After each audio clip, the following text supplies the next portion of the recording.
Hello మిత్రులారా! ఈరోజు మనం చెప్పుకునే స్టోరీ 'కొడుకు ఆత్మఘోష తల్లికి వినిపిస్తుందా'. స్టోరీ మంచి ఇంట్రెస్టింగ్‌గా ఉంటుంది. ఎక్కడ స్కిప్ చేయకుండా చూడండి. చిన్నప్పుడు ఎవరితో మాట్లాడేవాడిని కాదు. ఎవరి గురించి ఆలోచించేవాడిని కాదు. చదువుకోవటం, ఆడుకోవటం ఇది తప్ప ఏది ఉండేది కాదు. వయసు పెరిగిన తర్వాత సిటీలోని కాలేజీలో జాయిన్ అయ్యాను. అక్కడ అర్థమైంది ఏంటంటే, మనం మాట్లాడకపోయినా మనల్ని మాట్లాడిస్తారు. మనల్ని లవ్‌లో దించుతారు. అందరిలాగానే అమ్మాయిలతో మాట్లాడటం నేర్చుకున్నాను. నేను లవ్ చేశాను. కాలేజ్ ఫీజు కట్టమని ఇంట్లో డబ్బులిస్తే, అది అమ్మాయికి మరియు ఆన్‌లైన్ గేమ్‌కి పెట్టేశాను. అయినా ఏమనలేదు. అలా తిరగటం స్టార్ట్ చేశాను. మందు, సిగరెట్ నేర్చుకున్నాను. ఇవన్నీ చేస్తూ ఉంటే నా చదువు ఆగిపోయింది. డిస్టర్బ్ అయింది. అమ్మాయి కూడా నన్ను వదిలేసింది. నాకన్నా బాగున్నవాడిని లవ్ చేసి వెళ్ళిపోయింది. ఇంకా నేను పిచ్చివాడినయిపోయాను. ఎక్కువగా డ్రింక్ చేయటం, స్మోక్ చేయటం స్టార్ట్ చేశాను. ఇంట్లో వాళ్ళు బాధపడుతున్నా కానీ, నా బాధ నాదే, నా ఆవేశం నాదే అంటూ వాళ్ళ మాట కూడా లెక్క చేయను. నాకెవరు చెప్పేవాళ్ళు లేరు. అమ్మ చెప్పే మాట కూడా వినను. అందుకే ఇలా తయారయ్యాను. ఉద్యోగం లేక, చదువు మధ్యలో ఆగిపోయి, ప్రేమించిన అమ్మాయి కాదని వదిలేసి వెళ్ళిపోయి, చాలా నరకం అనుభవిస్తున్నాను.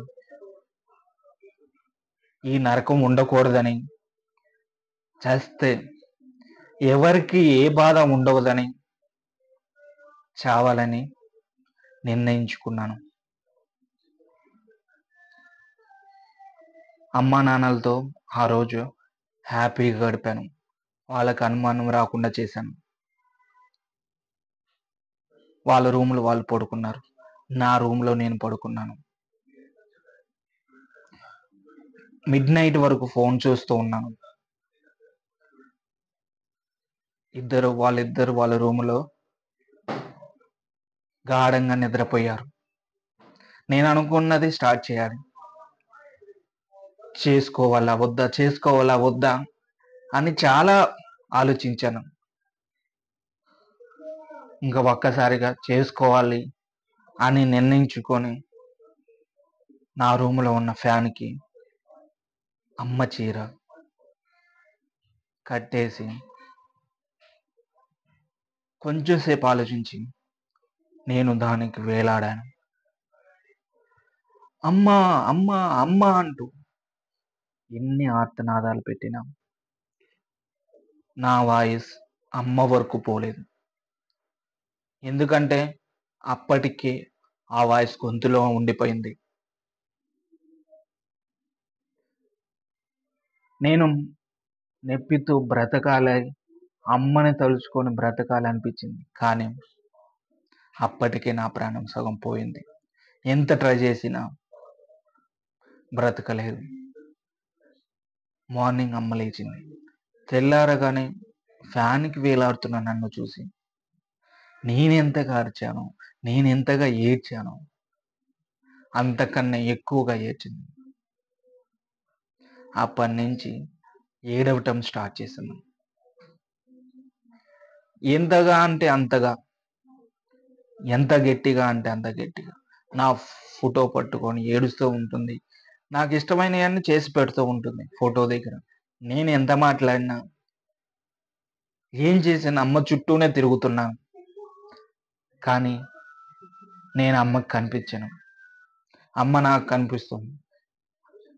అమ్మ ఏమనుకున్నా, ఏం మాట్లాడినా నాకు వినిపిస్తుంది. కానీ నా మాట అమ్మకి వినిపించదు.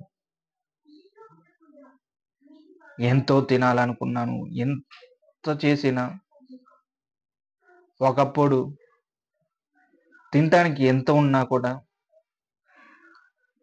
ఏమి వద్దనేవాడిని. ఇప్పుడు ప్రాణం పోయిన తర్వాత అమ్మ చేసిన ఏదైనా తినాలన్నా నాకు ఆ ప్రాప్తం లేదు. ఒకప్పుడు బ్రతికి ఉన్నప్పుడు నా ఇంట్లో నేను పడుకునేవాడిని. ఇప్పుడు నైట్ అయితే నా ఇంట్లో నేను పడుకోలేను.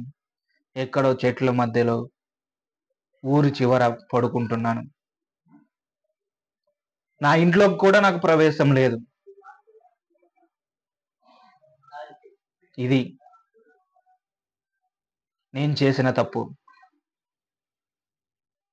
ఎప్పటికీ సరిదిద్దుకోలేని తప్పు. ఇలాంటి తప్పు మీరు చేయొద్దు.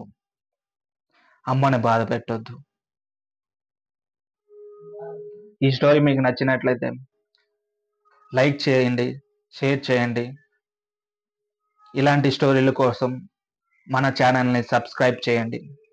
ఎలా ఉందో కామెంట్ పెట్టండి.